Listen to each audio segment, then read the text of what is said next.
सम्माननीय प्रतिनिधि सभाका सम्माननीय अध्यक्ष महोदय, राष्ट्रिय सभाका सम्माननीय अध्यक्ष महोदय, संघीय गणतन्त्र नेपालको यस गरिमामय संसदका दुवै सदनको संयुक्त बैठकमा नेपाल सरकारको अर्थमन्त्रीको रूपमा विद्यमान विषम परिस्थितिबीच आगामी आर्थिक वर्ष 2077-78 को बजेट प्रस्तुत गर्न उभिएको छु।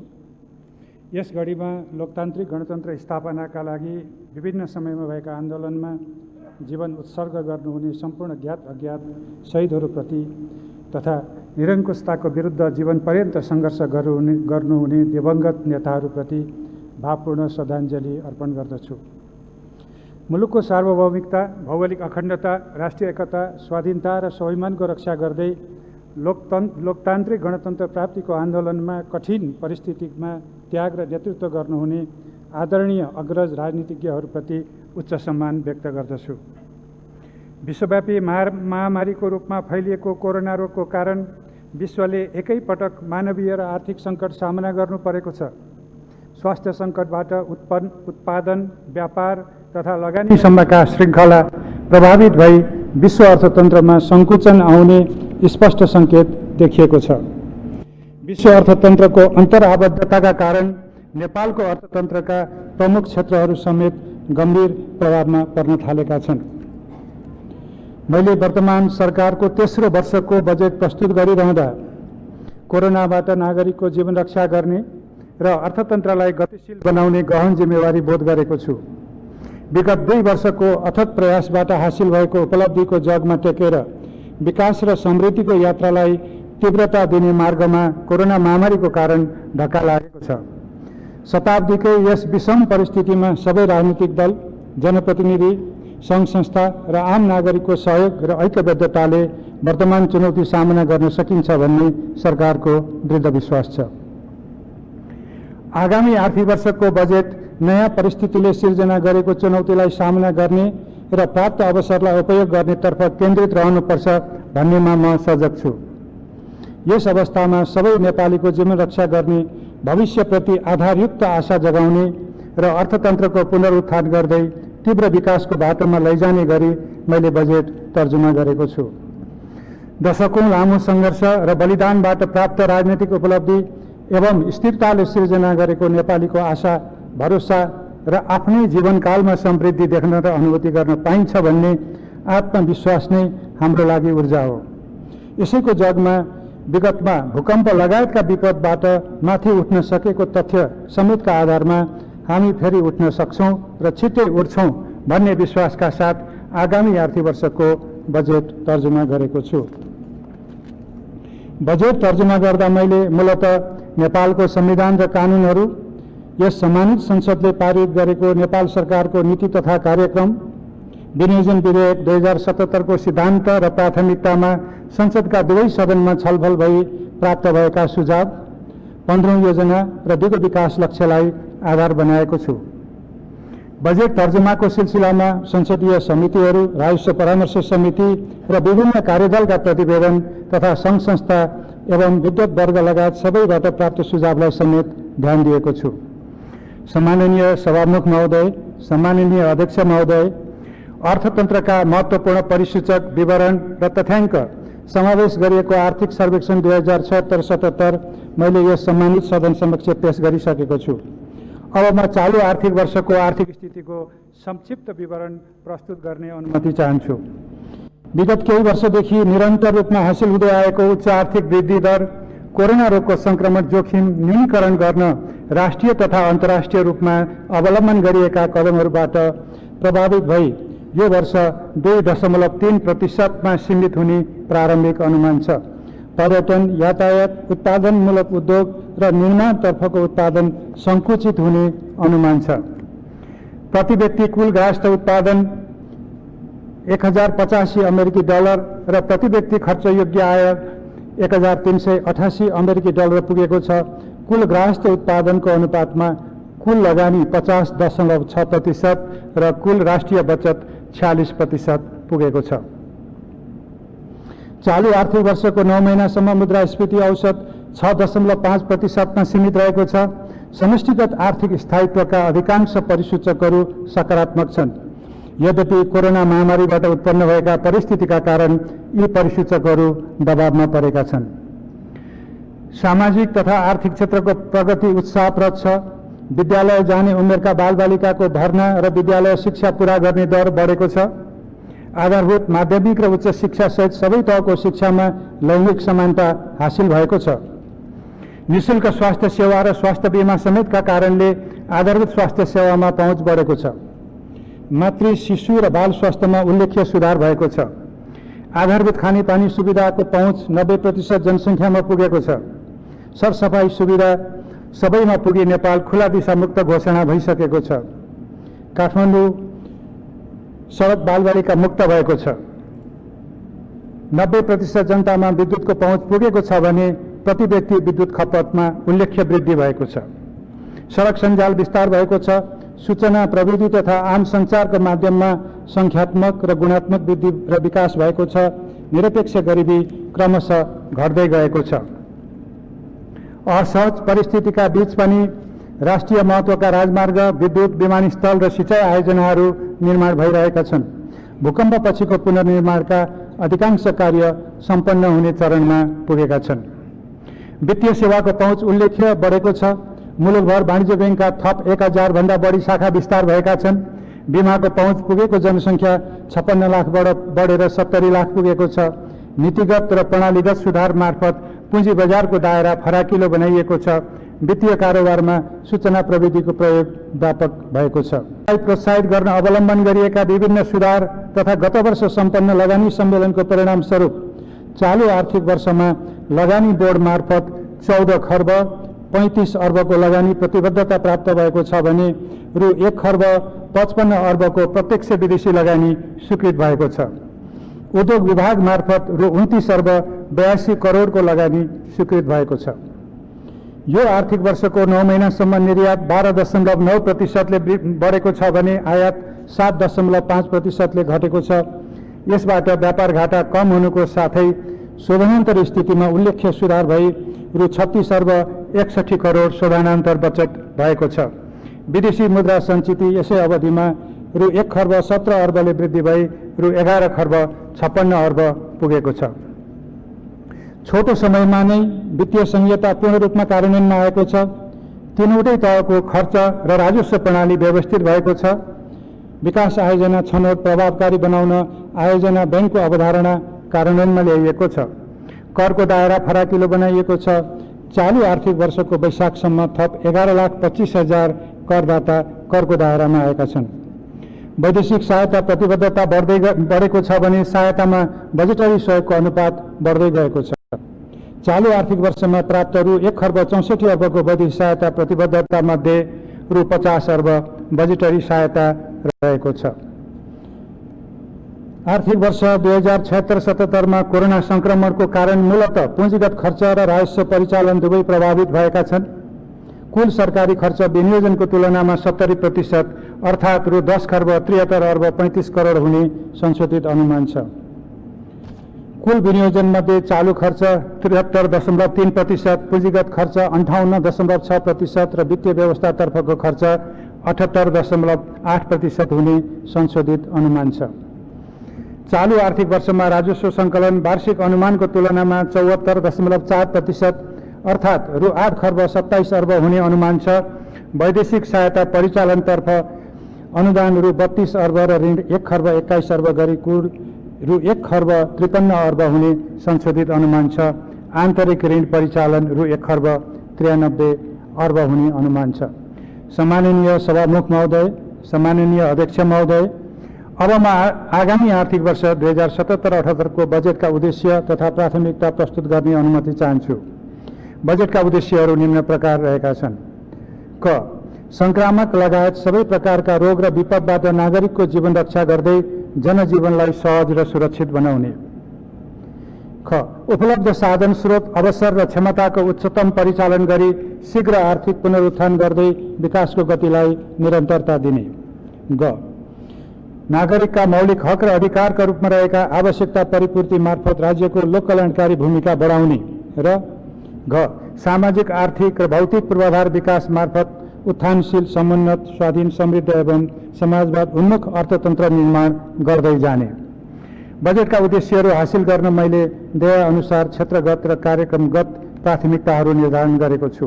क कोरोना लगायत सबै प्रकारका स्वास्थ्य जोखिमबाट नागरिकलाई सुरक्षित राख्न र गुणस्तरीय स्वास्थ्य सेवा सर्वसुलभ बनाउन स्वास्थ्य सेवाको दायरा विस्तार, स्वास्थ्य पूर्वाधार निर्माण तथा स्तरोन्नति र स्वास्थ्य जनशक्ति विकास। ख कोरोना भाइरस संक्रमणको रोकथाम तथा नियन्त्रणका लागि चालिएका कदमबाट टुटेको उत्पादन र आपूर्ति श्रृङ्खलालाई पुनर्स्थापित गर्दै कृषि, उद्योग, पर्यटन, निर्माण लगायत प्रभावित क्षेत्रको पुनरुत्थान, नागरिकका लागि काम र रोजगारीका अवसर, खाद्य सुरक्षा, सुरक्षित आवास, सार्वकालिक सामाजिक सुरक्षा र संरक्षण।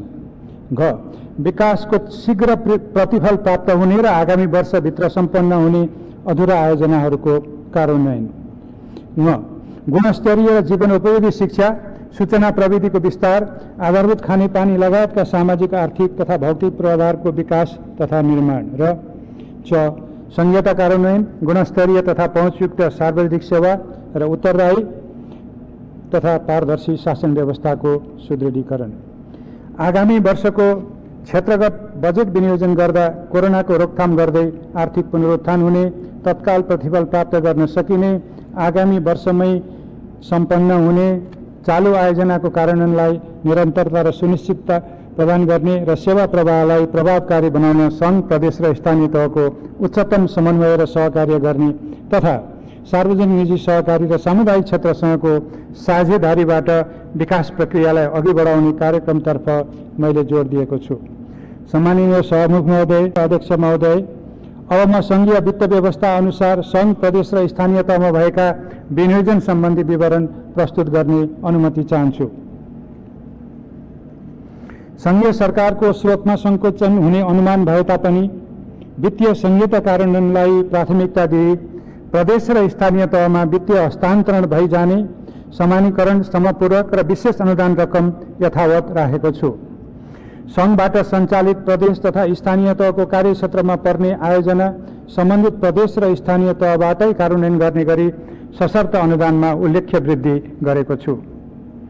राष्ट्रिय प्राकृतिक स्रोत तथा वित्त आयोगद्वारा निर्धारित सूत्र अनुसार खर्चको आवश्यकता, मानव विकास सूचकाङ्कको अवस्था, राजस्व क्षमता तथा प्रदेश र स्थानीय तहबीच रहेका आर्थिक, सामाजिक र अन्य असमानता समेतका आधारमा प्रदेशलाई रु 55 अर्ब 19 करोड र स्थानीय तहलाई रु 90 अर्ब 5 करोड समानीकरण अनुदान विनियोजन गरेको छु।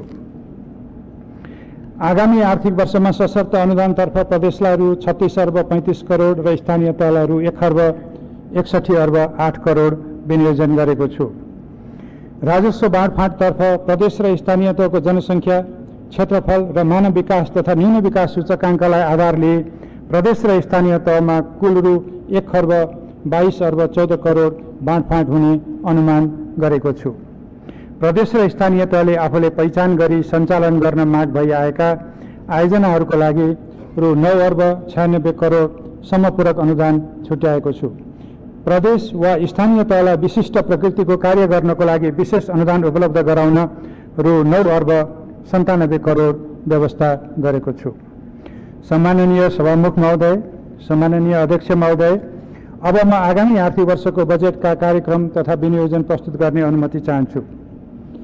कोरोना संक्रमण रोकथाम र स्वास्थ्य प्रणालीमा सुधार। कोरोना महामारी लगायत संक्रामक र अन्य रोगबाट सिर्जना हुने स्वास्थ्य जोखिमको न्यूनीकरण गर्न, रोगको रोकथाम, नियन्त्रण र उपचारका लागि गुणस्तरीय स्वास्थ्य सेवा, पूर्वाधार विकास, औषधि एवं उपकरण र दक्ष चिकित्सक तथा स्वास्थ्यकर्मीको सेवा विस्तार गर्न उच्च प्राथमिकता दिई स्वास्थ्य क्षेत्रमा उल्लेख्य बजेट वृद्धि गरेको छु। कोरोना संक्रमणलाई थप विस्तार हुन नदिनका लागि उच्च जोखिमयुक्त क्षेत्रमा परीक्षणको दायरा बढाउन, गुणस्तरीय स्वास्थ्य परीक्षण सहितको थप क्वारेन्टाइन केन्द्रहरूको स्थापना गर्न, भरपर्दो उपचार सेवा प्रवाह गर्न र नागरिकमा सिर्जना भएको मनोवैज्ञानिक त्रासलाई सम्बोधन गर्न आवश्यक स्रोतको व्यवस्था मिलाएको छु।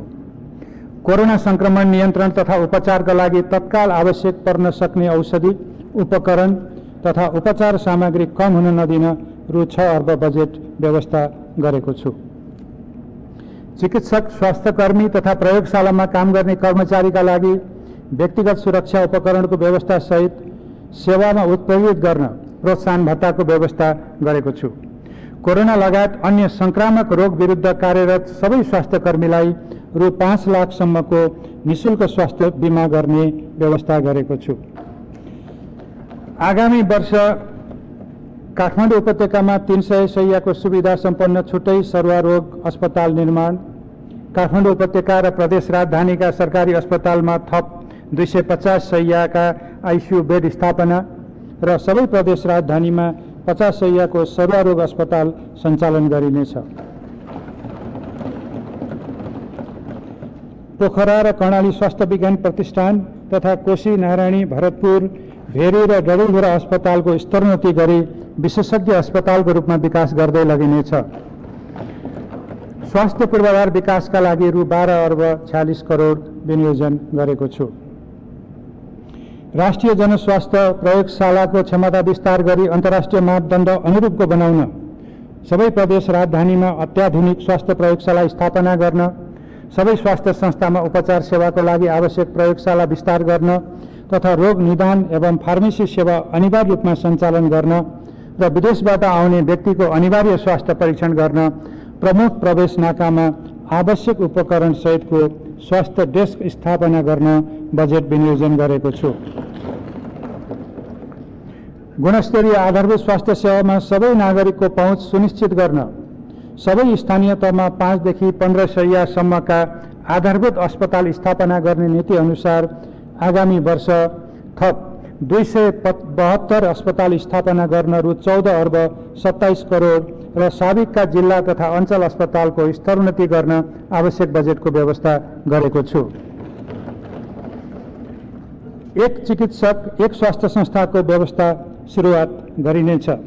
स्थानीय तहका स्वास्थ्य संस्थामा चिकित्सकको व्यवस्था गरी नसर्ने रोग जाँच सहितको आधारभूत स्वास्थ्य सेवा उपलब्ध गराउन रु 5 अर्ब 10 करोड वित्तीय हस्तान्तरण गर्ने व्यवस्था मिलाएको छु।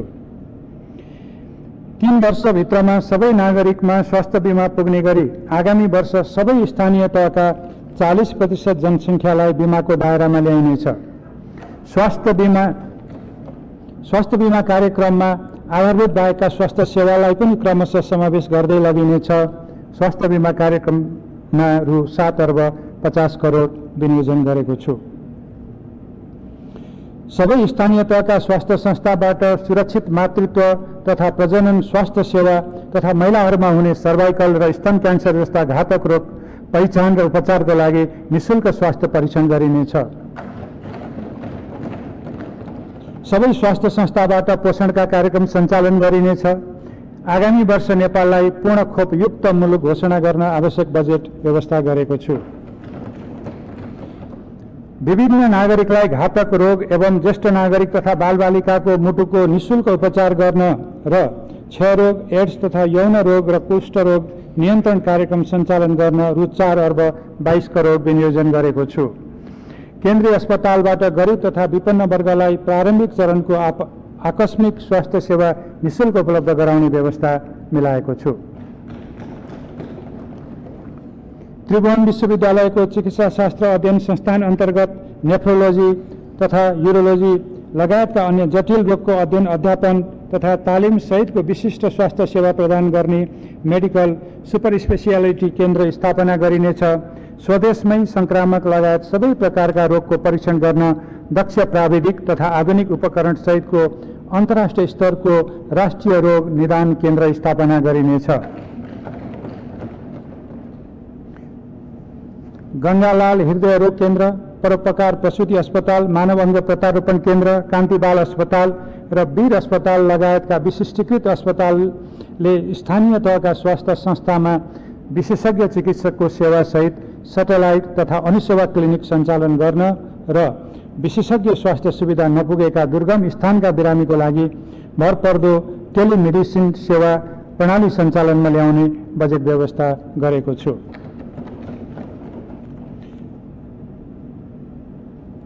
मनमोहन कार्डियो थोरासिक भास्कुलर तथा ट्रान्सप्लान्ट केन्द्र, त्रिवी शिक्षण अस्पताल, बीपी कोइराला क्यान्सर अस्पताल, जीपी कोइराला राष्ट्रिय श्वास प्रश्वास उपचार केन्द्र, सुशील कोइराला प्रखर क्यान्सर अस्पताल, रामराजा प्रसाद सिंह स्वास्थ्य विज्ञान प्रतिष्ठान र भक्तपुरको दुवाकोटमा वीर अस्पतालको विस्तारित सेवा सञ्चालन गर्न आवश्यक पूर्वाधार विकासको लागि बजेट व्यवस्था गरेको छु। निरोगी नेपाल निर्माण अभियान अघि बढाउन सुदृढ सार्वजनिक स्वास्थ्य सेवाका अतिरिक्त स्वच्छ र सन्तुलित आहार, शारीरिक व्यायाम, सरसफाई सहितको स्वस्थ जीवनशैली अवलम्बन गर्न प्रोत्साहित गरिनेछ। आयुर्वेद लगायतका वैकल्पिक उपचार पद्धतिको प्रवर्धन गर्दै रोग प्रतिरोधात्मक क्षमता बढाउन तथा मानसिक स्वास्थ्य सम्वर्धन गर्न स्थानीय एवं सामुदायिक सङ्घ संस्था समेतको सहभागितामा आरोग्य केन्द्र, व्यायामशाला र योग केन्द्र सञ्चालन गरिनेछ। निजी अस्पतालले प्रदान गर्ने सेवाको प्रभावकारी अनुगमन गर्दै विपद तथा महामारीको समयमा निजी क्षेत्रका स्वास्थ्य संस्थालाई सरकारले उपयोग गर्न सक्ने व्यवस्था मिलाएको छु। निजी क्षेत्रबाट सञ्चालित अस्पतालका चिकित्सकले जिल्ला अस्पताल र स्थानीय तहका स्वास्थ्य संस्थामा अनिवार्य रूपमा विशेषज्ञ सेवा उपलब्ध गराउने व्यवस्था मिलाएको छु। नेपाल स्वास्थ्य अनुसन्धान परिषदलाई संक्रामक रोग नियन्त्रणको समेत अनुसन्धान गर्ने सक्षम निकायको रूपमा विकास गर्ने, नेपाल औषधि लिमिटेडको क्षमता विस्तार गर्ने तथा स्वास्थ्य संस्थामा अति आवश्यक औषधिको मौजदात निरन्तर कायम राख्ने व्यवस्था मिलाएको छु। मुलुकभरका 52,000 महिला स्वास्थ्य स्वयंसेविकाको परिवारलाई उपलब्ध गराउँदै आएको निःशुल्क स्वास्थ्य बीमालाई निरन्तरता दिँदै यातायात खर्च दोब्बर गरेको छु। स्थानीय तह, गैर सरकारी संस्था तथा सामुदायिक क्षेत्रको सहकार्यमा महिला स्वास्थ्य स्वयंसेविकाको समेत परिचालन गरी सरसफाई, स्वास्थ्य सचेतना र स्वास्थ्य बीमाको अभियान चलाउने व्यवस्था मिलाएको छु। कान्ति बाल अस्पतालमा थप आइसियु सहितको पूर्वाधार निर्माण गरी उच्च शिक्षा अध्ययन गर्ने उत्कृष्ट केन्द्रको रूपमा विकास गर्न, शहीद बङ्गाला राष्ट्रिय हृदय रोग केन्द्रमा बाल मुटु रोग उपचार सुविधा सुरु गर्न तथा थप उपकरण खरिद गर्न र स्वास्थ्य संस्थाका भवन निर्माण गर्न बजेट व्यवस्था गरेको छु। राजमार्गका बढी दुर्घटना हुने क्षेत्रमा रहेका अस्पतालमा ट्रमा सेन्टर स्थापना गर्न र मुलुकभर एउटै फोन नम्बरमा सम्पर्क गरी बिरामीले सहज र सुलभ रूपमा एम्बुलेन्स सेवा प्राप्त गर्न सक्ने व्यवस्था मिलाएको छु। स्वास्थ्य क्षेत्रका आयोग, प्रतिष्ठान, काउन्सिल, अनुसन्धान केन्द्र र अस्पताल सञ्चालनमा एकरूपता ल्याई व्यवस्थित गर्न क्षेत्रगत एकीकृत छाता ऐन तर्जुमा गरिनेछ। स्वास्थ्य सेवाको विद्यमान दरबन्दीलाई पुनरावलोकन गरी स्वास्थ्य कर्मीको संख्या थप गर्न centre for disease control, food and drug administration र राष्ट्रिय स्वास्थ्य प्रत्यायन प्राधिकरण स्थापनाका लागि प्रारम्भिक कार्य सुरु गर्न बजेट व्यवस्था गरेको छु। स्वास्थ्य तथा जनसङ्ख्या मन्त्रालयको बजेट वृद्धि गरी रु 90 अर्ब 69 करोड पुर्याएको छु। सम्माननीय अध्यक्ष महोदय, अब म राहत, सहुलियत तथा आर्थिक पुनरुत्थान कार्यक्रम एवं विनियोजन प्रस्तुत गर्ने अनुमति चाहन्छु। कोभिड-19 को रोकथाम र नियन्त्रणका लागि अवलम्बन गरिएका कदमको कारण दैनिक जनजीवनमा परेको प्रतिकूल प्रभावलाई सहज तुल्याउन सरकारले ल्याएको तत्काल राहतको कार्यक्रमलाई संक्रमण जोखिम रहँदासम्म निरन्तरता दिइनेछ। सङ्घ, प्रदेश र स्थानीय तहको सहकार्यमा सञ्चालन हुने रोजगारीका कार्यक्रमको ज्याला बापत तथा कामका लागि खाद्यान्न कार्यक्रममा आबद्ध नहुने कोरोना प्रभावित असङ्गठित क्षेत्रका श्रमिकलाई न्यूनतम ज्यालाको 1/4 बराबरको खाद्यान्न राहत स्वरूप प्रदान गर्ने रकमको व्यवस्था गरेको छु। घरेलु साना तथा मझौला उद्यम तथा कोरोना प्रभावित पर्यटन व्यवसायका श्रमिक तथा कर्मचारीको पारिश्रमिक भुक्तानी तथा व्यवसाय सञ्चालनका लागि 5% ब्याजमा कर्जा उपलब्ध गराउन रु 50 अर्बको छुट्टै कोष खडा गर्ने व्यवस्था गरेको छु। नेपाल राष्ट्र बैंक मार्फत सञ्चालन हुने यस कोषमा नेपाल सरकार, सरकारी स्वामित्वका सार्वजनिक संस्थान र दात्री निकायबाट प्राप्त हुने रकम रहनेछ।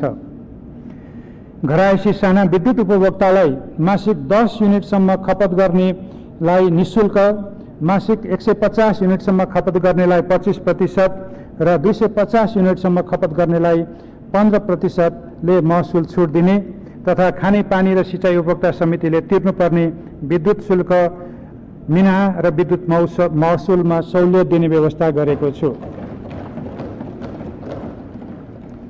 कोभिड-19 का कारण प्रभावित उत्पादनमूलक उद्योगहरूले लकडाउन अवधिभर विद्युतको डिमान्ड शुल्क छुट दिने र माग कम हुने समयमा विद्युतको खपतमा 50% छुट दिने प्रबन्ध मिलाएको छु। कोरोनाबाट प्रभावित कृषि, घरेलु, साना तथा मझौला उद्योग, उत्पादनमूलक उद्योग, होटल, पर्यटन लगायतका क्षेत्रका उद्योग व्यवसायलाई 5% सम्मको सहुलियत ब्याज दरमा कर्जा उपलब्ध गराउन नेपाल राष्ट्र बैंकले रु 1 खर्ब सम्मको पुनर्कर्जा सुविधा उपलब्ध गराउने व्यवस्था मिलाएको छु। कोरोना रोगको बिमा हुने थप व्यवस्था गरी रु 1 लाख सम्मको सामूहिक कोरोना बिमा गर्दा लाग्ने वार्षिक शुल्कमा सरकारले 50% अनुदान दिने प्रबन्ध मिलाएको छु। स्वास्थ्यकर्मी, महिला स्वास्थ्य स्वयंसेविका लगायतका व्यक्तिको बिमा दायित्वको शुल्क सरकारले बेहोर्ने व्यवस्था मिलाएको छु। विदेशमा गम्भीर स्वास्थ्य जोखिममा परेका, रोजगारी गुमाएका, प्रवेशाज्ञाको म्याद समाप्त भएका तथा अन्य कारणले अलपत्र परेका नेपालीलाई स्वदेश फर्काउने कार्यको लागि आवश्यक रकमको व्यवस्था गरेको छु। संगठित क्षेत्रका श्रमिकको योगदानमा आधारित सामाजिक सुरक्षा कोषमा श्रमिक र रोजगारदाताले जम्मा गर्नुपर्ने रकम लकडाउन अवधिभरका लागि नेपाल सरकारले बेहोर्ने व्यवस्था मिलाएको छु। सो रकम सम्बन्धित प्रतिष्ठानले तत्काल श्रमिकको पारिश्रमिक भुक्तानीका लागि सापटीको रूपमा प्राप्त गर्न सक्ने र व्यवसाय सहज भए पश्चात कोषमा जम्मा गर्नुपर्ने व्यवस्था गरिनेछ। नेपाली वायु सेवा कम्पनीले भुक्तान गर्नुपर्ने पार्किङ शुल्क, वायु सेवा सञ्चालन अनुमति पत्र नवीकरण दस्तुर, उडान योग्यता प्रमाणपत्र दस्तुर र हवाई इन्धनमा लाग्ने पूर्वाधार करमा छुट दिने व्यवस्था मिलाएको छु। कोरोनाका कारण निर्माण, यातायात, आम सञ्चार, चलचित्र लगायतका क्षेत्रमा परेको प्रभाव सम्बोधन गर्न इजाजत पत्र तथा उपकरणको नवीकरण दस्तुरमा छुट तथा चालू पुँजीका लागि कर्जा सुविधा एवं लकडाउन अवधिभरका लागि ठेक्का तथा बैंक ग्यारेन्टीको म्याद थपको व्यवस्था मिलाएको छु। कोरोनाको कारण उत्पन्न व्यावसायिक अवसरको उपयोग गर्न, नवप्रवर्तनकारी कार्यमा लगानी प्रोत्साहित गर्न चाहने उद्यमी व्यवसायलाई 2% ब्याज दरमा उपलब्ध गराइने नवप्रवर्तन सुरुवाती पुँजीका लागि रु 50 करोडको व्यवस्था गरेको छु। सम्माननीय सभामुख महोदय, सम्माननीय अध्यक्ष महोदय, अब म श्रम र रोजगारी सुरक्षा सम्बन्धी कार्यक्रम तथा विनियोजन प्रस्तुत गर्ने अनुमति चाहन्छु। श्रम र रोजगारी, मर्यादित काम, सामाजिक सुरक्षा र आदर्श श्रम सम्बन्धको माध्यमबाट श्रमको उत्पादकता अभिवृद्धि गर्दै सबै नेपालीलाई काम र रोजगारीको अवसर सिर्जना गर्नेतर्फ कार्यक्रम तय गरेको छु। कोभिड-19 का कारण स्वदेश र विदेशमा रहेका नागरिक समेतको रोजगारीमा परेको असरलाई मनन गरी देशभित्र काम र रोजगारीका थप अवसरहरू सिर्जना गर्नेतर्फ बजेट केन्द्रित गरेको छु। आफ्नो गाउँ आफै बनाउको भावना अनुसार स्थानीय तहबाट सञ्चालन हुने विकास निर्माणका श्रममूलक सामाजिक तथा भौतिक विकास आयोजनामा विपन्न परिवार लक्षित कामको लागि खाद्यान्न कार्यक्रम सञ्चालन गर्ने व्यवस्था मिलाएको छु। बेरोजगार रहेका, कोरोनाका कारण रोजगारी गुमेका र वैदेशिक रोजगारीबाट फर्केकालाई पारिश्रमिक सहितको जनसहभागितामूलक र प्रविधि सहितको श्रममूलक विकास निर्माणमा परिचालन गर्न आवश्यक रकमको व्यवस्था गरेको छु। प्रधानमन्त्री रोजगार कार्यक्रमको दायरा विस्तार गरी सङ्घ, प्रदेश र स्थानीय तहमा सञ्चालित सार्वजनिक विकास निर्माण कार्य श्रममूलक प्रविधिबाट कार्यान्वयन गरिनेछ। यो कार्यक्रम मार्फत थप 2 लाख रोजगारी उपलब्ध गराउन रु 11 अर्ब 60 करोड बजेट विनियोजन गरेको छु। कोरोनाका कारण देशको श्रम बजारमा कार्यरत विदेशी कामदारहरू स्वदेश फर्किएपछि सिर्जना भएको रोजगारीको अवसर नेपालीले पाउने गरी सिप विकास, तालिम र प्रविधिको पहुँच पुर्याउने प्रबन्ध मिलाएको छु। कोरोनाका कारण रोजगारी गुमेका र तत्काल पुनरुत्थान भई रोजगार सिर्जना हुन नसक्ने क्षेत्रमा कार्यरत रहेका मजदुरहरूको सिप रूपान्तरण गरी अन्यत्र काम गर्न सक्षम तुल्याउन उत्पादन र सेवा क्षेत्रका हस्तकला, प्लम्बिङ, बिजुली मर्मत, इलेक्ट्रोनिक्स, कुक, कालीगढ, सिकर्मी, डकर्मी, सिलाई कटाई, ब्युटिसियन, कपाल कटाई लगायतका सिप विकास तालिम तथा प्रशिक्षण सङ्घ र प्रदेश स्तरमा सञ्चालन गरिनेछ। यसबाट कम्तीमा 50,000 व्यक्तिले रोजगारी प्राप्त गर्न सक्ने गरी रु 1 अर्ब विनियोजन गरेको छु। रोजगार सेवा केन्द्रलाई श्रम सूचना बैंकको रूपमा समेत उपयोग गरी निजी क्षेत्रका उत्पादनशील उद्योगले आफूलाई आवश्यक पर्ने र श्रम सूचना बैंकबाट सिफारिस भएका श्रमिकलाई रोजगारी सहितको तालिम प्रदान गर्ने गरी सोही व्यक्तिलाई न्यूनतम 2 वर्ष रोजगारी सुनिश्चित गरेमा बढीमा 3 महिनासम्मको तालिम अवधिको न्यूनतम पारिश्रमिकको 50% रकम अनुदानको रूपमा त्यस्ता प्रतिष्ठानलाई उपलब्ध गराउन रु 1 अर्बको व्यवस्था गरेको छु। यसबाट करिब 50,000 व्यक्ति सिपयुक्त रोजगार हुने अपेक्षा गरेको छु। प्राविधिक तथा व्यावसायिक शिक्षा एवं तालिम प्रदायक संस्थाको सुदृढीकरण गरी आगामी वर्ष 75,000 व्यक्तिलाई सिपमूलक तालिम प्रदान गर्न रु 4 अर्ब 34 करोड विनियोजन गरेको छु। यस कार्यक्रमबाट बजारमा प्रवेश गर्ने नयाँ श्रमिक, कोरोनाको महामारीबाट रोजगारी गुमाएका असंगठित क्षेत्रका श्रमिक र वैदेशिक रोजगारीबाट फर्केका युवाले रोजगारी प्राप्त गर्ने अपेक्षा गरेको छु। बैंक तथा वित्तीय संस्थाबाट प्रदान हुने सहुलियतपूर्ण कर्जा कार्यक्रम अन्तर्गत वाणिज्य बैंकले प्रति शाखा कम्तीमा 10 तथा विकास बैंकले प्रति शाखा कम्तीमा 5 जनाका दरले सहुलियतपूर्ण कर्जा उपलब्ध गराई थप रोजगारी सिर्जना गर्न नेपाल राष्ट्र बैंक मार्फत आवश्यक व्यवस्था मिलाइनेछ।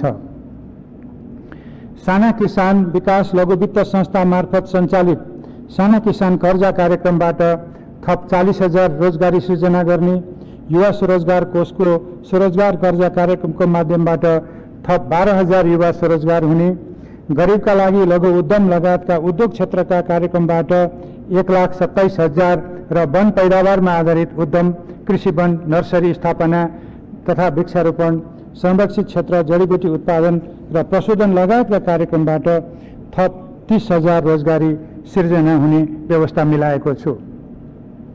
गरिबी निवारण कोषद्वारा प्रवर्धित 64 जिल्लाका 32,000 भन्दा बढी सामुदायिक संस्थाले परिचालन गरेको रु 19 अर्ब घुम्ती कोषलाई बिउ पुँजीको रूपमा प्रयोग गरी स्थानीय स्तरमा आर्थिक गतिविधि सञ्चालन गर्न यी संस्थालाई सहकारी प्रणालीमा रूपान्तरण गरिनेछ। यसबाट कृषि, लघु तथा साना उद्योग क्षेत्रमा थप 1,50,000 रोजगारी सिर्जना गरिनेछ। नेपाली नागरिकलाई रोजगारीका थप अवसर सिर्जना गर्न श्रम स्वीकृति नलिई विदेशी नागरिकलाई काममा लगाउन नपाउने व्यवस्थाको कडाइका साथ कार्यान्वयन गरिनेछ। श्रम सम्बन्धी व्यवस्था परिपालना गर्ने प्रतिष्ठानलाई थप वित्तीय र मौद्रिक सुविधा उपलब्ध गराउने व्यवस्था मिलाइनेछ। प्रतिष्ठान स्तरमा श्रमिकको सुरक्षा र व्यवसायजन्य सुरक्षालाई सुनिश्चित गर्न श्रम निरीक्षणको व्यवस्था गरिनेछ।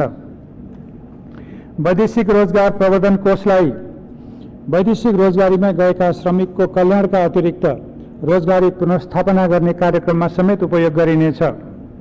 वैदेशिक रोजगारीबाट फर्केका व्यक्तिहरूको सिप, अनुभव र रुचिको अभिलेख बनाई देशभित्र सृजना हुने कामका अवसरहरूमा जोडिनेछ। सामाजिक सुरक्षा र नागरिक संरक्षण। सामाजिक सुरक्षालाई क्रमशः जीवन चक्रमा आधारित अनिवार्य र सर्वव्यापी बनाइनेछ। आर्थिक रूपले विपन्न, अशक्त, असहाय, अपाङ्गता भएका एकल महिला, बालबालिका, लोपोन्मुख र सीमान्तकृत समुदायलाई राज्यबाट विशेष सुरक्षा र संरक्षण प्रदान गर्ने कार्यक्रम सञ्चालन गरिनेछ। हालसम्म दिँदै आएका सबै प्रकारका सामाजिक सुरक्षा भत्तालाई निरन्तरता दिएको छु। सबै स्थानीय तहमा ज्येष्ठ नागरिक सेवा तथा मिलन केन्द्र सञ्चालन गर्ने नीति अन्तर्गत आगामी आर्थिक वर्ष बाँकी स्थानीय तह तथा सम्भाव्य वडामा समेत विस्तार गर्ने प्रबन्ध मिलाएको छु।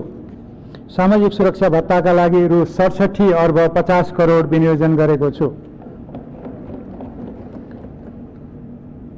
वर्तमान सरकारले सुरु गरेको 70 वर्ष माथिका ज्येष्ठ नागरिकका लागि 1 लाख रुपियाँको निःशुल्क स्वास्थ्य बीमा गर्ने कार्यक्रमबाट 3 लाख भन्दा बढी ज्येष्ठ नागरिक लाभान्वित भइसकेकोमा आगामी वर्ष थप 3 लाख नागरिकलाई सो सेवा उपलब्ध गराउने प्रबन्ध मिलाएको छु। चालू वर्षमा 3 लाख विपन्न परिवारले निःशुल्क स्वास्थ्य बीमा प्राप्त गरेकोमा आगामी वर्ष थप 4 लाख परिवारले सो सुविधा पाउने व्यवस्था मिलाएको छु।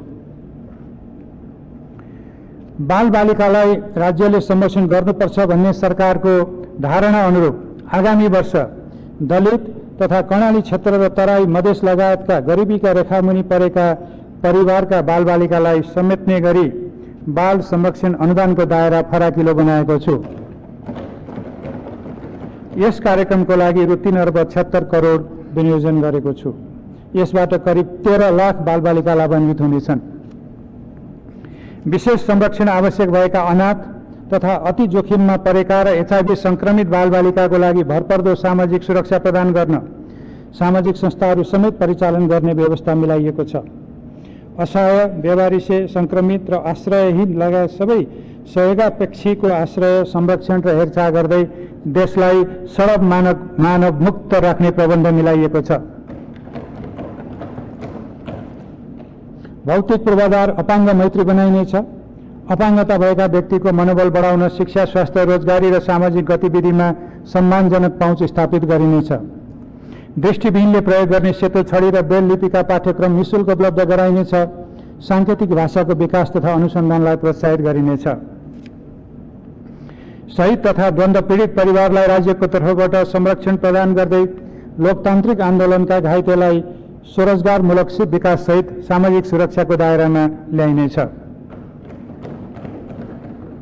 सबै श्रमिक तथा कामदारलाई सामाजिक सुरक्षाको दायरामा ल्याउन सबै प्रतिष्ठानलाई सामाजिक सुरक्षा कोषमा सूचीकृत हुन प्रोत्साहित गरिनेछ।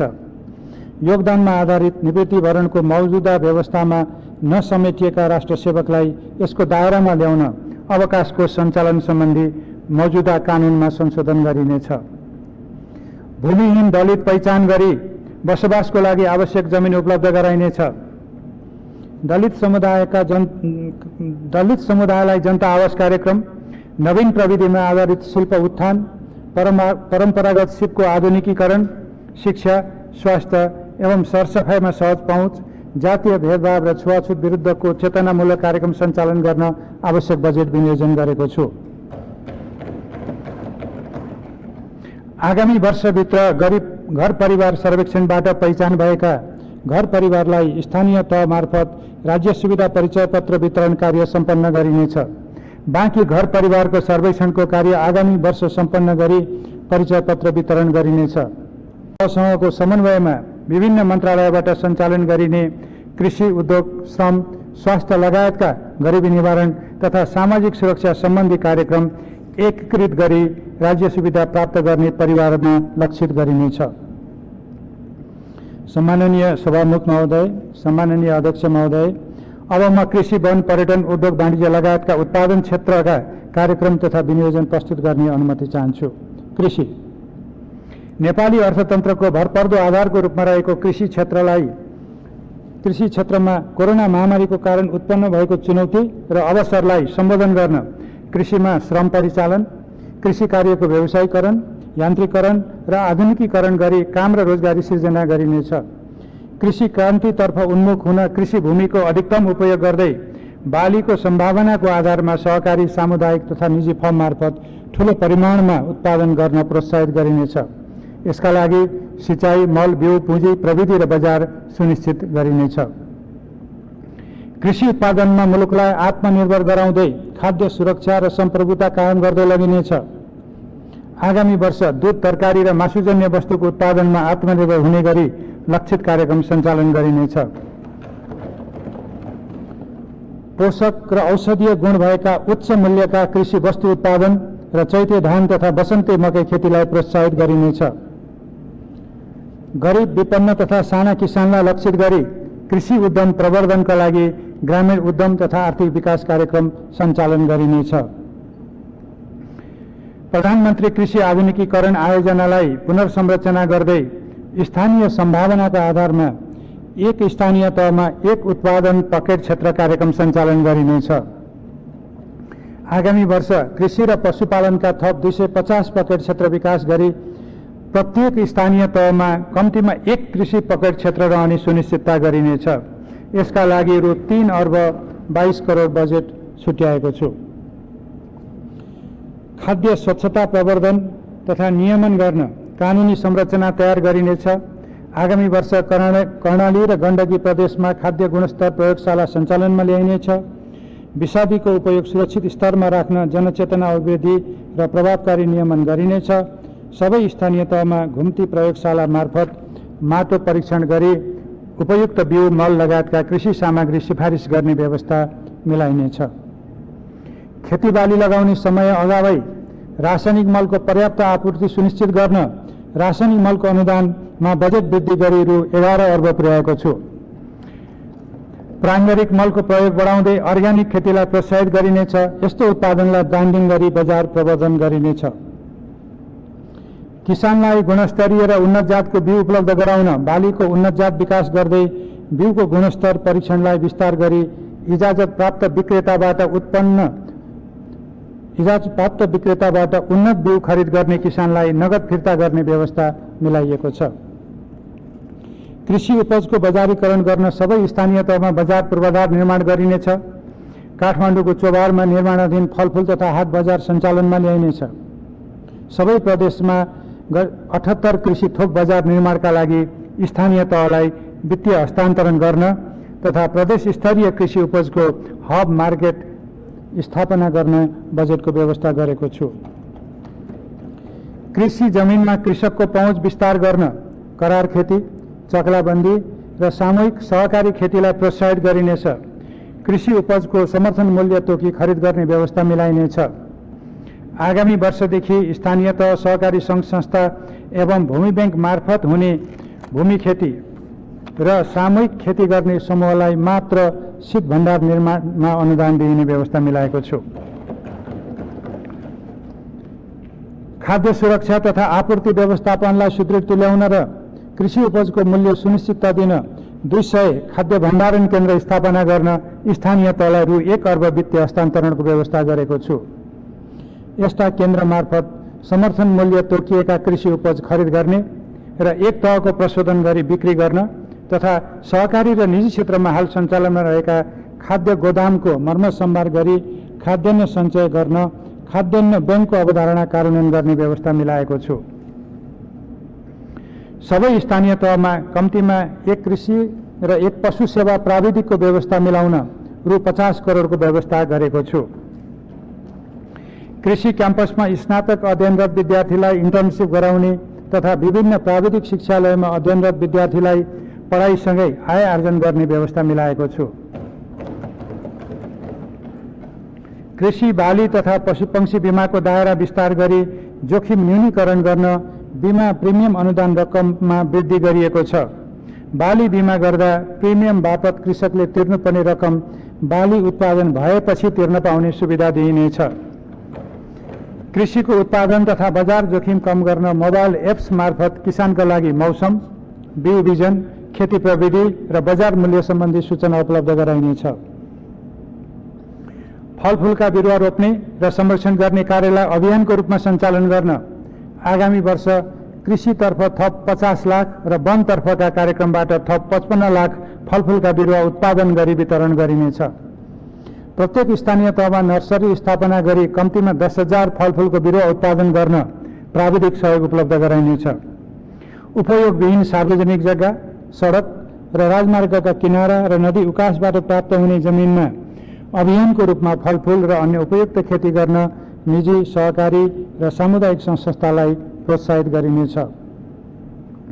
सहकारी सङ्घ संस्था मार्फत कपास, रेशम, ऊन र अन्य धागोजन्य उत्पादन एवं प्रशोधनका लागि अनुदानको व्यवस्था गरेको छु।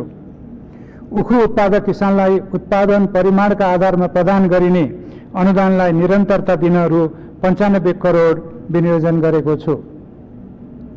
कृषि अनुसन्धान परिषदको कार्यक्षेत्र क्षमता विस्तार गरी स्थानीय मौलिक खाद्यान्न, पशुपक्षी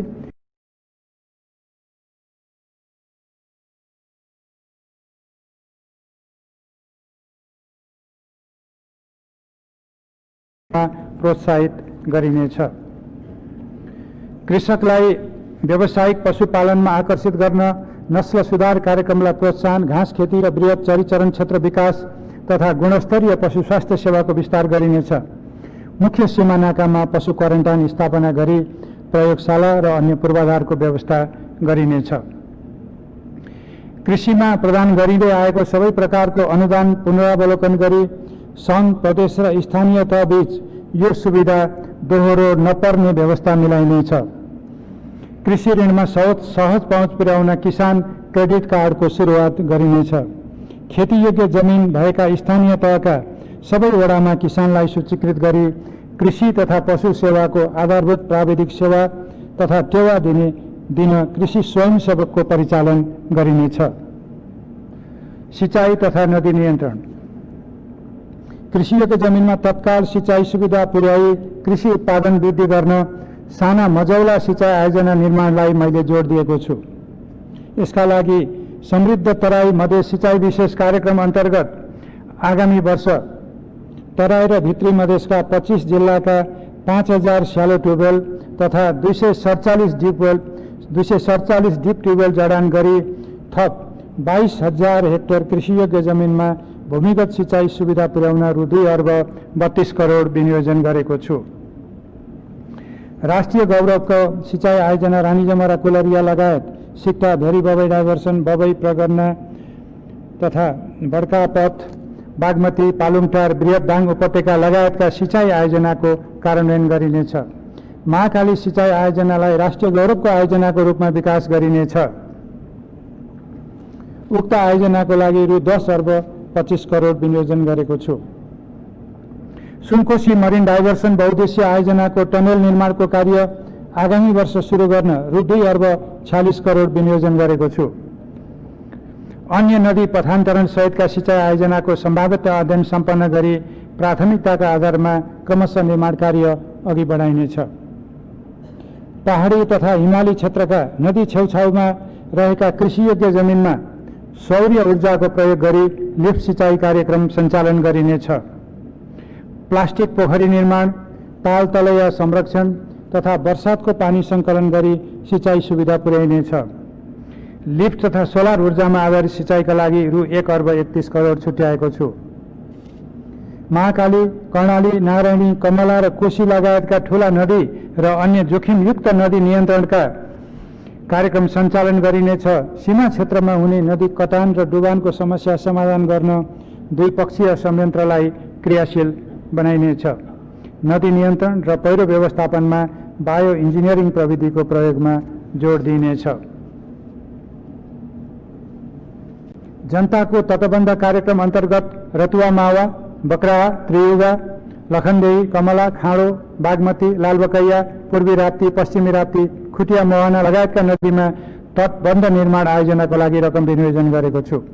नदी नियन्त्रण कार्यक्रमका लागि रु 6 अर्ब 20 करोड विनियोजन गरेको छु। जल तथा मौसमजन्य विपदबाट हुन सक्ने जनधनको क्षतिलाई न्यूनीकरण गर्न मौसम पूर्वानुमानलाई विश्वसनीय बनाइनेछ। आगामी वर्ष थप 2 स्थानमा मौसमी राडार सञ्चालन गरिनेछ। कृषि तथा सिँचाइ क्षेत्रका लागि बजेट वृद्धि गरी क्रमशः रु 41 अर्ब 40 करोड र रु 27 अर्ब 96 करोड पुर्याएको छु। भूमि व्यवस्था। कोभिड-19 का कारण ग्रामीणमुखी हुन थालेको जनजीवन र वैदेशिक रोजगारीबाट युवाहरू फर्कने अवस्थालाई अवसरको रूपमा लिए कृषि कार्य गर्न चाहनेको भूमिमा पहुँच सुनिश्चित गर्न भूमि बैंकको स्थापना र सञ्चालन गर्ने व्यवस्था मिलाएको छु। सङ्घ, प्रदेश र स्थानीय तहको सहलगानीमा आगामी वर्ष 300 स्थानीय तहमा भूमि बैंकका इकाइ स्थापना गरिनेछ। भूमि बैंकले जग्गा धनीबाट लिजमा लिएको जमिन, सरकारी स्वामित्वको उपयोगमा नरहेको जमिन र नदी नियन्त्रणबाट उकास भएको जमिन कृषि कार्यको लागि उपयोग गर्न चाहने व्यक्ति तथा संस्थालाई निश्चित समयसम्म लिजमा उपलब्ध गराउनेछ। जमिन लिजमा लिई उत्पादन गर्नेलाई प्रोत्साहन स्वरूप कृषि सामग्रीमा सहुलियत दिइनेछ। बाँझो जमिन धेरै भएका स्थानीय तहबाट भूमि बैंकको स्थापना सुरु गरी क्रमशः सबै स्थानीय तहमा विस्तार गर्दै लगिनेछ। भूमि बैंकमा शेयर लगानी गर्न रु 50 करोड बजेट व्यवस्था गरेको छु। महिलाहरूको भूमिमाथिको अधिकार र स्वामित्व बढाउन प्रदेश र स्थानीय तहको समन्वयमा महिलाको नाममा जग्गाको स्वामित्व हस्तान्तरण गर्दा थप सहुलियत दिने व्यवस्था मिलाइनेछ। भूमि सम्बन्धी समस्या समाधान गर्न गठन भएको आयोग मार्फत आगामी आर्थिक वर्ष सुकुम्बासीको व्यवस्थापन तथा अव्यवस्थित बसोबासलाई व्यवस्थित गर्न 100 स्थानीय तहमा कार्यक्रम सञ्चालन गरिनेछ। मुक्त कमैया, हलिया, हरुवा, चरुवा, कमलरी लगायतका सुकुम्बासी, भूमिहीन र सीमान्तकृत परिवारको जीविकोपार्जन सम्बन्धी कार्यक्रम सञ्चालन गरिनेछ।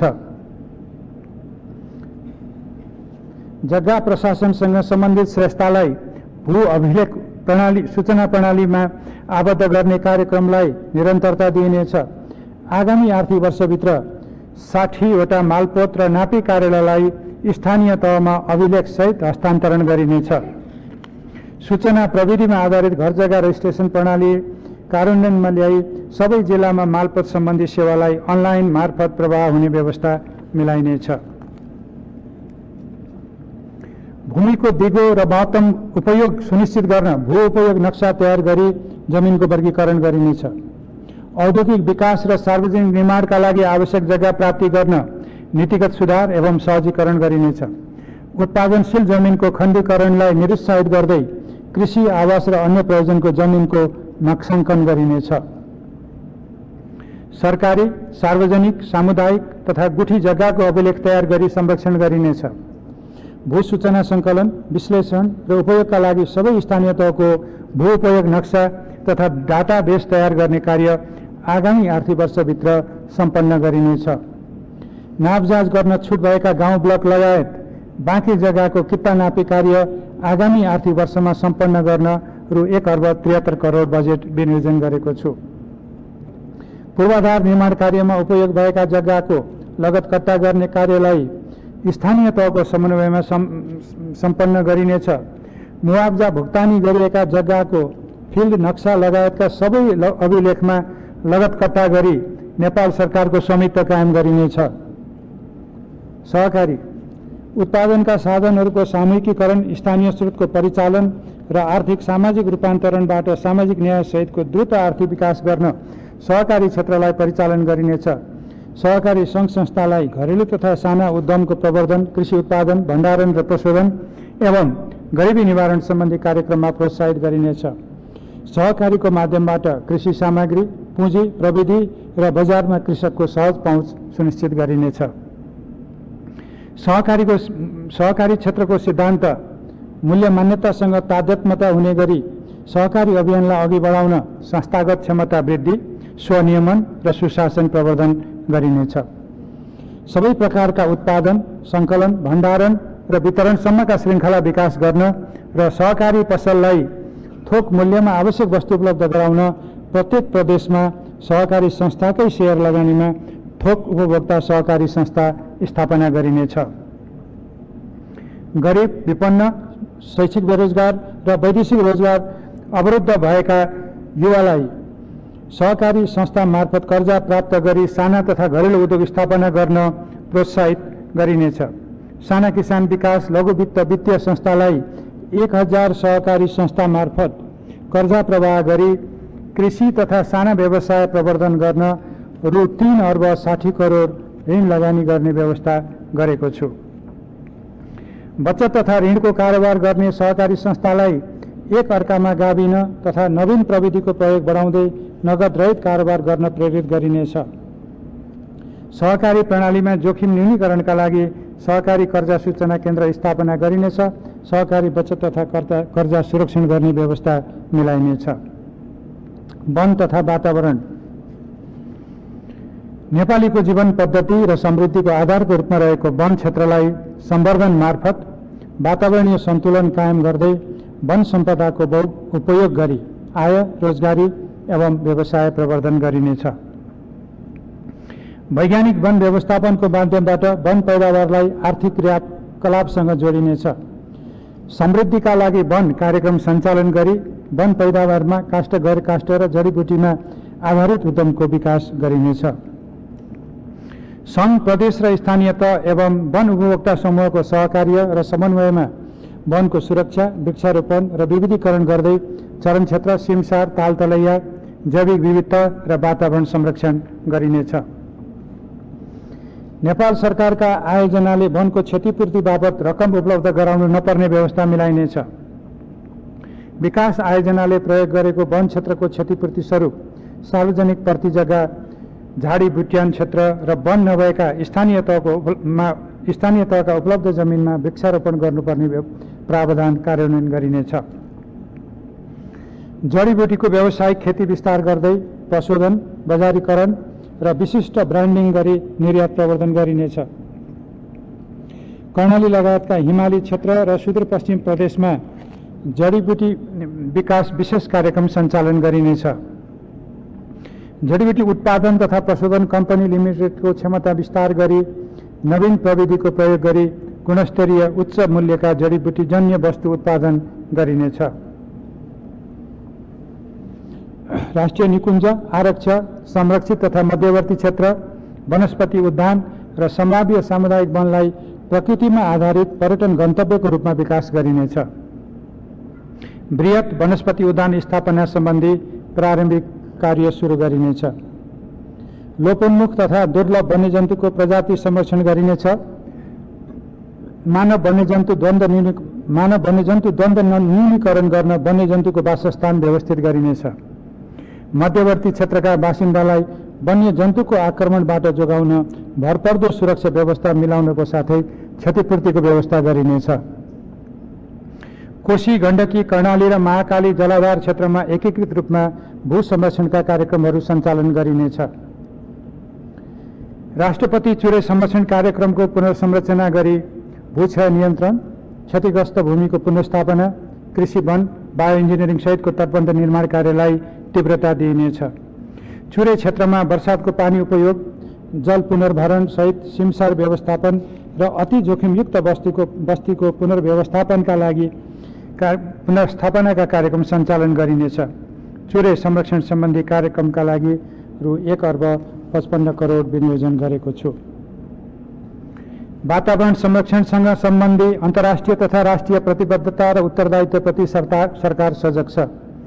कार्बन उत्सर्जन न्यूनीकरण गरी मानव स्वास्थ्यको सुरक्षा गर्न देशका मुख्य शहरमा हुने वायु, ध्वनि, जल लगायतका प्रदूषण नियन्त्रणका मापदण्ड अद्यावधिक गरी लागू गरिनेछ। शहरी क्षेत्रमा वृक्षारोपणलाई प्रोत्साहित गरी हरित शहरको रूपमा विकास गर्दै लगिनेछ। प्रदेश तथा स्थानीय तहको सहकार्यमा जलवायुजन्य जोखिम न्यूनीकरण तथा अनुकूलन कार्यक्रम सञ्चालन गरिनेछ। वन क्षेत्रबाट कार्बन व्यापारको लाभ लिन रेड प्लस कार्यक्रमलाई निरन्तरता दिइनेछ। विश्वविद्यालय तथा अनुसन्धान प्रतिष्ठानको समन्वय र साझेदारीमा वन, वनस्पति, वन्यजन्तु, जैविक विविधता, जलाधार, वातावरण र जलवायु परिवर्तनका विषयमा अध्ययन अनुसन्धान गरिनेछ। पर्यटन कोरोना संक्रमण जोखिमको कारण विश्वव्यापी रूपमा आवागमन बन्द भई पर्यटन क्षेत्रमा परेको नकारात्मक प्रभावलाई मध्यनजर राखी हवाई सेवा, होटल, ट्राभल, रेस्टुरेन्ट, ट्रेकिङ, पर्वतारोहण लगायतका सेवा क्षेत्रको पुनरुत्थान गर्न कर, शुल्क, ब्याज लगायतका सुविधाको व्यवस्था गरिनेछ। एक प्रदेश एक पर्यटकीय गन्तव्यको अवधारणा अनुरूप सबै प्रदेशमा ठूला पर्यटकीय पूर्वाधार विकास गरिनेछ। निजी क्षेत्र समेतको सहभागितामा हिमाली तथा पहाडी क्षेत्रमा पर्यटनका सम्भावना पहिचान गरी पर्यटक आकर्षण गर्ने मौलिक संस्कृतिको विकास र प्रवर्धन गर्न पर्यटन लागि रु 1 अर्ब 26 करोड बजेट व्यवस्था गरेको छु। कोरोना संक्रमणको जोखिम नियन्त्रण हुनसाथ पर्यटन क्षेत्र पुनर्स्थापित गर्न पर्वतीय, कृषि, ग्रामीण, जलयात्रा, सांस्कृतिक, मनोरञ्जन, खेल, स्वास्थ्य तथा पर्यटन लगायतका नयाँ पर्यटकीय सेवा विस्तार गर्न आवश्यक पूर्वाधार विकास गरिनेछ। पर्यटक आगमन, पदयात्रा, हिमाल आरोहण र उद्धारलाई थप व्यवस्थित एवं सुरक्षित बनाउन नवीन पर्यटक सूचना व्यवस्थापन प्रणाली लागू गरिनेछ। पर्यटन क्षेत्रमा अध्ययन र अनुसन्धान गर्न मानित पर्यटन विश्वविद्यालय स्थापनाका लागि सम्भाव्यता अध्ययन गरिनेछ। माध्यमिक तहभन्दा माथिको पाठ्यक्रममा पर्यटन विषय समावेश गरिनेछ। पशुपति, जनकपुर र मुक्तिनाथ सहित अन्य मठ, मन्दिर, गुम्बा तथा चुचुरा नदी, ताल र कुण्ड लगायतका धार्मिक तथा पर्यटकीय क्षेत्र विकास कार्यक्रमलाई निरन्तरता दिइनेछ। नेपाल एकीकरणको इतिहाससँग जोडिएका गढी, किल्ला र बाटोको संरक्षण गर्दै देशभरका सांस्कृतिक र ऐतिहासिक क्षेत्रलाई सांस्कृतिक एवं पर्यटकीय गन्तव्यको रूपमा विकास गरिनेछ। रारा ताल क्षेत्रको दीर्घकालीन विकासका लागि गुरु योजना तयार गरी कार्यान्वयन गरिनेछ। पहाडी र हिमाली क्षेत्रका सम्भाव्य पर्यटकीय स्थललाई सुविधायुक्त हिल स्टेशनको रूपमा विकास गर्न पूर्वाधार विस्तार गरी पर्यटन प्रवर्धन गरिनेछ। आन्तरिक पर्यटन प्रवर्धन गरी शिथिल पर्यटन क्षेत्रलाई पुनर्जागृत गर्न कोरोनाको जोखिम समाप्त भएसँगै राष्ट्र सेवा कर्मचारी तथा सङ्गठित संस्था र निजी क्षेत्रका कर्मचारीलाई समेत देश दर्शन गर्न प्रोत्साहित गरिनेछ। उद्योग कोभिड-19 को कारण हाल सञ्चालन अवरुद्ध भएका उद्योगहरू स्वास्थ्य सुरक्षा कायम राखी सहज सञ्चालनमा ल्याइदिन्छ। स्वदेशी कच्चा पदार्थमा आधारित उच्च मूल्य वृद्धि गर्ने र निर्यातमूलक प्रकृतिका उद्योगको स्थापना तथा विस्तारलाई विशेष प्रोत्साहन गरिनेछ। औद्योगिक क्षेत्र, विशेष आर्थिक क्षेत्र एवं औद्योगिक ग्राममा स्थापना हुने उद्योगलाई कर प्रणाली मार्फत थप प्रोत्साहन गरिनेछ।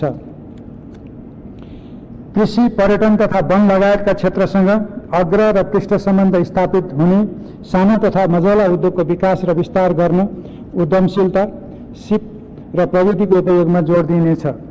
स्वदेशी वस्तुको उपभोग गर्दै आन्तरिक उत्पादनलाई प्रोत्साहित गर्न कपास, रेशम, ऊन, बाँस, केरा, अल्लो र वनस्पतिजन्य धागो उत्पादन र स्वदेशी कपडा उद्योगलाई प्रोत्साहन गरिनेछ। राज्य कोषबाट खर्च बेहोरिने सुरक्षाकर्मी लगायतका राष्ट्र सेवकको पोसाक, जुत्ता र अन्य उपभोग्य सामग्री स्वदेशमै उत्पादन गर्ने व्यवस्था मिलाइनेछ।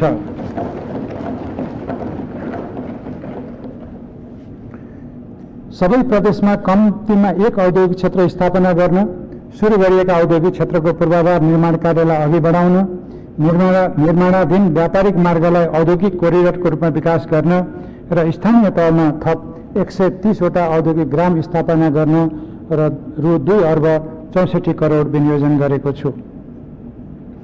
रुग्ण तथा बन्द उद्योगलाई निजी क्षेत्र समेतको सहभागितामा थप लगानी, नवीन प्रविधिको प्रयोग र व्यावसायिक व्यवस्थापनको माध्यमबाट पुनरुत्थान गरिनेछ।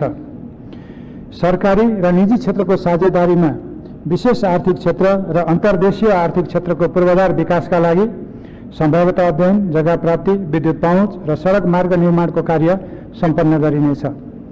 निर्माणाधीन विशेष आर्थिक क्षेत्रको निर्माण कार्यलाई निरन्तरता दिइनेछ। आगामी वर्ष नवलपरासीको धौवादी फलामखानीबाट उत्पादन सुरु गर्न पहुँच मार्ग निर्माण र मेसिनरी जडान गर्ने कार्य सम्पन्न गरिनेछ। सुर्खेतमा बहुमूल्य पत्थरको प्रशोधन केन्द्र स्थापना गरिनेछ। दैलेख र अन्य सम्भाव्य स्थानमा पेट्रोलियम पदार्थको उत्खनन गरिनेछ। सुन, तामा, युरेनियम, फलाम लगायतका सम्भाव्य खनिज वस्तुको अन्वेषण तथा व्यावसायिक उत्पादनको सम्भाव्यता अध्ययन गरिनेछ। बैतडी तथा बझाङमा रासायनिक मलमा प्रयोग हुने फस्फोराइड अन्वेषण तथा उदयपुरको कम्पोघाटमा म्याग्नेसाइडको विस्तृत अध्ययन तथा अन्वेषण गरिनेछ। दैनिक जनजीवनका आवश्यक वस्तु, औषधि र स्वास्थ्य सामग्री एवं स्वदेशी कच्चा पदार्थ प्रयोग गरी आन्तरिक उत्पादन वृद्धि गर्न सामूहिक ट्रेडमार्क प्रयोग गर्न पाउने व्यवस्था सुरु गरिनेछ। सबै प्रदेशमा गुणस्तर तथा नापतोल कार्यालय स्थापना गरिनेछ। औद्योगिक व्यवसाय प्रवर्तनका लागि स्थापित राष्ट्रिय उत्पादकत्व तथा आर्थिक विकास केन्द्र र औद्योगिक व्यवसाय विकास प्रतिष्ठानको पुनर्संरचना गरी एकीकृत संस्थाको रूपमा सञ्चालन गरिनेछ। वाणिज्य तथा आपूर्ति वैदेशिक व्यापारमा हाल देखिएको अवरोध न्यून गर्दै निर्यात, आयात र आपूर्ति व्यवस्थालाई सुचारू गरिनेछ। विश्व बजारमा सम्भाव्य प्रतिस्पर्धी वस्तुको उत्पादन बढाई निकासी प्रवर्धन गरिनेछ। विलासी एवं स्वास्थ्य र वातावरणीय दृष्टिले हानिकारक वस्तुको आयातलाई निरुत्साहित गरिनेछ। कम तौल, उच्च मूल्य र तुलनात्मक तथा प्रतिस्पर्धात्मक लाभ भएका वस्तुको पहिचान गरी निर्यात प्रवर्धन गर्न कर सहुलियत तथा थप नगद प्रोत्साहन दिइनेछ। चिया, कफी, अर्ग्यानिक तरकारी, पिउने पानी तथा जडीबुटी जन्य वस्तुको उत्पादनलाई ब्रान्डिङ गरी निकासी गर्न प्रोत्साहित गरिनेछ। हिमाली र पहाडी क्षेत्रमा अर्ग्यानिक उत्पादनमा जोड दिइनेछ। निकासी पैठारी सङ्केत नम्बर जारी गर्ने प्रणालीलाई थप सुदृढ बनाई अन्य प्रणालीसँग अन्तराबद्ध गरिनेछ। नेपाली हस्तकलाको प्रचार प्रसार र बजारीकरणमा सहयोग पुर्याउने तथा निर्यातयोग्य वस्तुको आपूर्ति प्रवर्धन गर्नको लागि काठमाडौँमा सार्क स्तरीय प्रदर्शनी स्थल निर्माण गरिनेछ। स्थानीय हस्तकलाको प्रवर्धन गर्नको लागि भृकुटी मण्डप लगायतका स्थानमा प्रदर्शनी कक्ष सञ्चालन गरिनेछ। विराटनगर र वीरगञ्जका सीमा नाकामा एकीकृत जाँच चौकी सञ्चालनमा आई व्यापार सहजीकरणमा योगदान पुगेको पृष्ठभूमिमा नेपालगञ्ज र भैरवाका सीमामा समेत निर्माण कार्य अघि बढाइनेछ। आगामी वर्ष चोभार र रसुवाको टिमुरेमा सुखा बन्दरगाहको निर्माण, कैलालीको हरैयामा विशेष आर्थिक क्षेत्र, कञ्चनपुरको दोबारा चाँदनीमा सुखा बन्दरगाहको निर्माण र हुम्लाको यारी, मुस्ताङको कोरला, सखुवासभाको किमाथाङका र ताप्लेजुङको ओलाङचुङ गोलामा व्यापार पूर्वाधार विकास कार्य अघि बढाइनेछ। सार्क खाद्य सुरक्षा बैंक र राष्ट्रिय खाद्य सुरक्षा भण्डारमा नेपालको तर्फबाट गर्नुपर्ने योगदान बढाइनेछ। आपूर्ति सम्बन्धी सार्वजनिक संस्थानको भण्डारण क्षमता बढाई खाद्य वस्तुको सहज उपलब्धता र मूल्य नियन्त्रण गरिनेछ। सङ्घ तथा सबै प्रदेशमा गरी 3,10,000 मेट्रिक टन क्षमताको भण्डारण गृह निर्माण तथा व्यावसायिक बिक्री केन्द्र स्थापना गरिनेछ। सबै स्थानीय तहमा खाद्य भण्डार स्थापना गर्न प्रोत्साहित गरिनेछ। विकट पहाडी तथा दुर्गम जिल्लामा खाद्यान्न र आयोडिनयुक्त नुन ढुवानी अनुदानलाई निरन्तरता दिइनेछ। स्वदेशी उद्योगलाई संरक्षण गर्न एन्टी डम्पिङ र काउन्टर भेलिङ शुल्कका माध्यमबाट आयात निरुत्साहित गरिनेछ। खाद्य र पेय पदार्थको मापदण्ड निर्धारण गरी मापदण्ड पूरा नभएका वस्तुको आयातमा बन्देज लगाउनका साथै अन्तर्राष्ट्रिय नाकामा क्वारेन्टाइन जाँचको व्यवस्था मिलाइनेछ।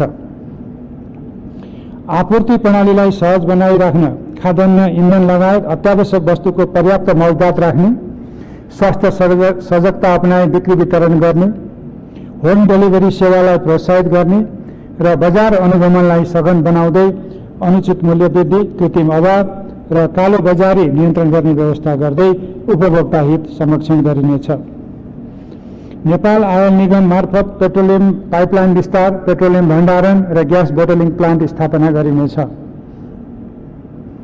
छिमेकी मुलुकसँगको वाणिज्य तथा व्यापार सन्धिको पुनरावलोकन गरी नेपाली वस्तुको निर्यात सहज बनाइनेछ।